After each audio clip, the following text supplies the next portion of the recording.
Praise the lord, hallelujah. प्रभु को धन्यवाद। आइए हम अध्ययन को जारी रखें। भजन 118 पर हम अध्ययन कर रहे हैं और पिछली बार हमने उसके पहले 4 पदों को देखा। आज हम आगे चलें। साम 118 वर्स 5, 6 एंड 7, 5, 6 और 7। और यहाँ यूँ लिखा है, मैंने सकेती में परमेश्वर को पुकारा और परमेश्वर ने मेरी सुनकर मुझे चौड़े स्थान में पहुँचाया। यहोवा मेरी ओर है, मैं ना डरूंगा। मनुष्य मेरा क्या कर सकता है? यहोवा मेरी ओर मेरे सहायकों में है, मैं अपने बैरियों पर दृष्टि करके संतुष्ट होऊंगा। यहाँ शब्द इस्तेमाल हो रहा है सकेती। 5वें पद में सकेती इंग्लिश में है, I called on the lord in distress. और इसको एक प्रभु के दास ने बहुत अच्छा पिक्चराइज किया। उन्होंने कहा ये मानो एक टाइट स्पॉट के समान है। अक्सर हम लोग भाषा में यूज करते हैं ना, I am in a tight spot.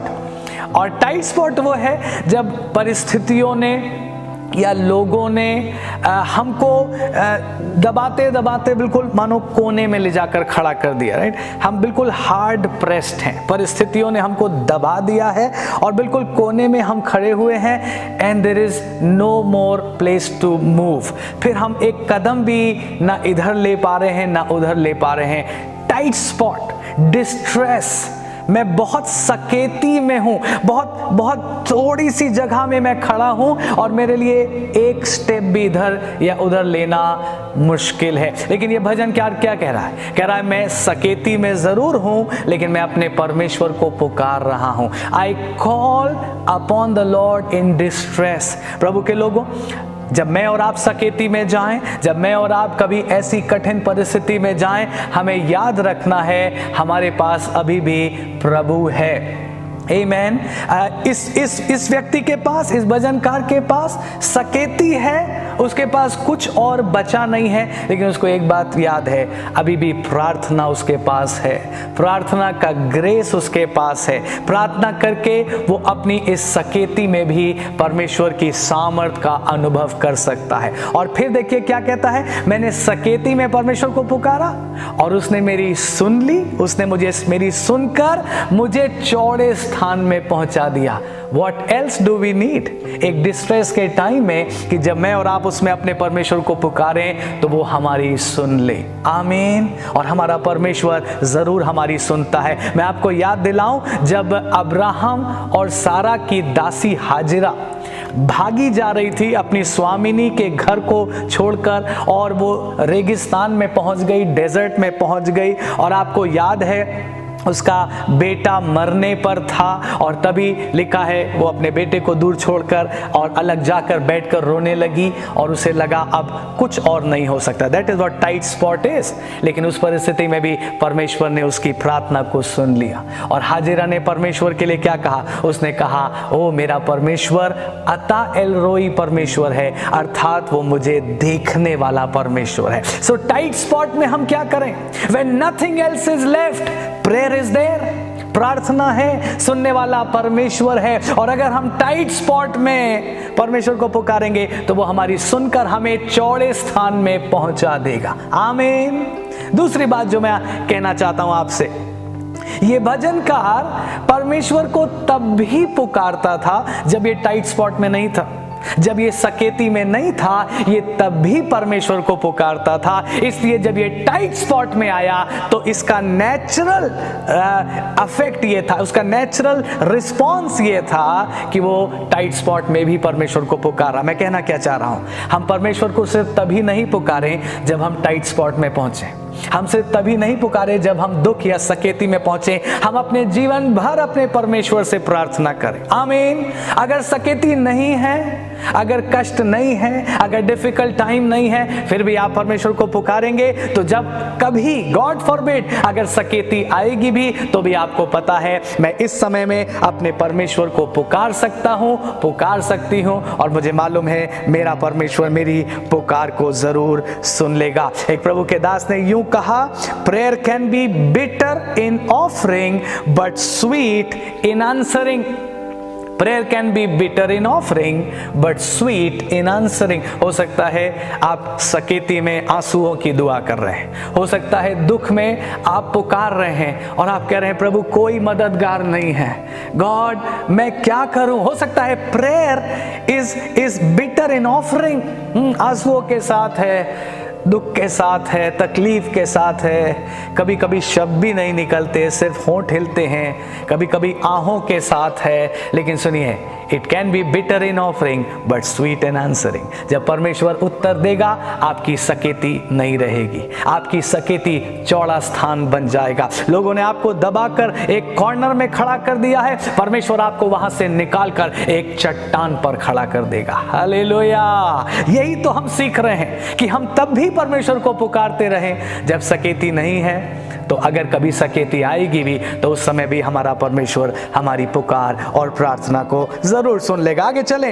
वह 6वां पद, यहोवा मेरी ओर है मैं ना डरूंगा, मनुष्य मेरा क्या कर सकता है। यहोवा मेरी ओर है मैं नहीं डरूंगा। सुनिए, जब हमारे इंफीरियर नेचर्स, हमारे कमजोर व्यक्तित्व परमेश्वर के सुपीरियर नेचर से बैक किए जाते हैं, जब परमेश्वर हमारे पीछे खड़ा है, जब परमेश्वर हमारे साथ खड़ा है, ओ हमारा सारा डर जाता रहता। देखिए ये क्या कह रहा है, यहोवा मेरी ओर है मैं ना डरूंगा, मनुष्य मेरा क्या कर सकता है। हम क्या सीख रहे हैं, हम कमजोर हैं, कोई शक नहीं हम कमजोर हैं, वी आर इंफीरियर्स। लेकिन जब हम इंफीरियर लोग अपने परमेश्वर को पुकारते हैं, हम परमेश्वर के साथ प्रार्थना में जुड़ जाते हैं और परमेश्वर की सुप्रीम पावर, परमेश्वर की सुपीरियॉरिटी हमको बैक करती है, तो हमारा सारा डर चला जाता है और हमारे अंदर से एक बड़ा कॉन्फिडेंस आता है, मैं ना डरूंगा। हालेलुया। मनुष्य मेरा क्या कर सकता है, मैं ना डरूंगा, मैं किसी परिस्थिति में ना डरूंगा। एक जगह भजनकार कहता है मैं ना डरूंगा, चाहे सेना भी मेरे विरुद्ध छावनी डाले, उस दशा में भी मैं हियाव बांधे निश्चिंत रहूंगा। What a confidence, क्योंकि हमारा परमेश्वर हमारे साथ है, सकेती में भी वो हमारा मददगार है। आगे पढ़िए, 7वां पद कहता है यहोवा मेरी ओर मेरे सहायकों में है, मैं अपने बैरियों पर दृष्टि करके संतुष्ट होऊंगा। पहले क्या कहा उसने, परमेश्वर मेरी ओर है मैं ना डरूंगा, मनुष्य मेरा क्या कर सकता। और फिर क्या कह रहा है, कह रहा है परमेश्वर मेरे सहायकों में है, मैं अपने बैरियों पर दृष्टि करूंगा और संतुष्ट होऊंगा।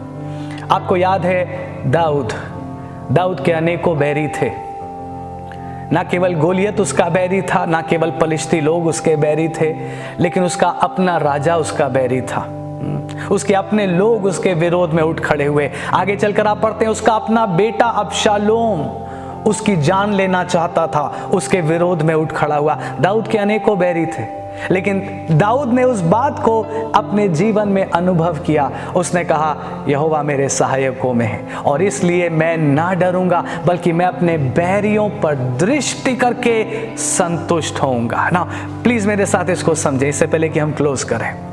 हम इंफीरियर हैं, लेकिन परमेश्वर हमें बैकअप करता है जब हम सकेती में भी उसको नहीं भूलते। आमीन। जब हम उसको पुकारते वो आ जाता है, हमारे एक टाइट स्पॉट में आ जाता है। और सुनिए, जब वो आ जाता है तो वो ना केवल हमको दिखाई देता है, बल्कि वो विरोधियों को भी दिखाई देता है और शत्रु भी परमेश्वर हमारे संग खड़ा है इस बात को देखकर भयभीत हो जाता है। आपको याद है लाल समुद्र जब इजरायली लोग पार कर रहे थे और आपको याद है पीछे से फिरौन की सेना आ गई और परमेश्वर का वही आग और बादल का खंबा जो पहले इजरायलियों के आगे आगे चल रहा था वो उठकर इजरायली और मिस्रियों के बीच में आ गया, राइट।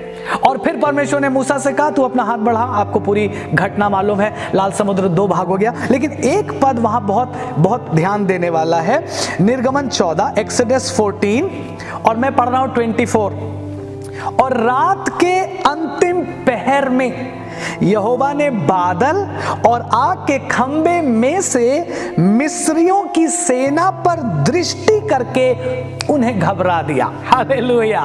ना मैं क्या कह रहा हूं, ना केवल परमेश्वर आपको दिखाई देगा, परमेश्वर आपके बैरियों को भी दिखाई देगा। आपको परमेश्वर दिखाई देगा, आप खुश हो जाएंगे, आप कहेंगे ओ हमारा परमेश्वर हमारे सहायकों में खड़ा हुआ है। हालेलुया। अब मैं ना डरूंगा, मनुष्य मेरा क्या कर सकता, ये आपका रिस्पॉन्स है। लेकिन उसी परमेश्वर को, आपके परमेश्वर को जब आपका शत्रु देखता है, ओ वो अनसेटल हो जाता है, वो भयभीत हो जाता है, वो घबरा उठते हैं और वो चिल्लाकर भागने लगते हैं। भागो, उनका परमेश्वर उनके साथ खड़ा है, उनका परमेश्वर उनके युद्ध को लड़ने के लिए छावनी में आ गया है। हालेलुया। यही तो है सकेती में जब हमारा परमेश्वर आ जाता है तो वो सकेती अब सकेती नहीं है बल्कि चौड़ा स्थान बन गया है। परमेश्वर का एक लुक बहुत है।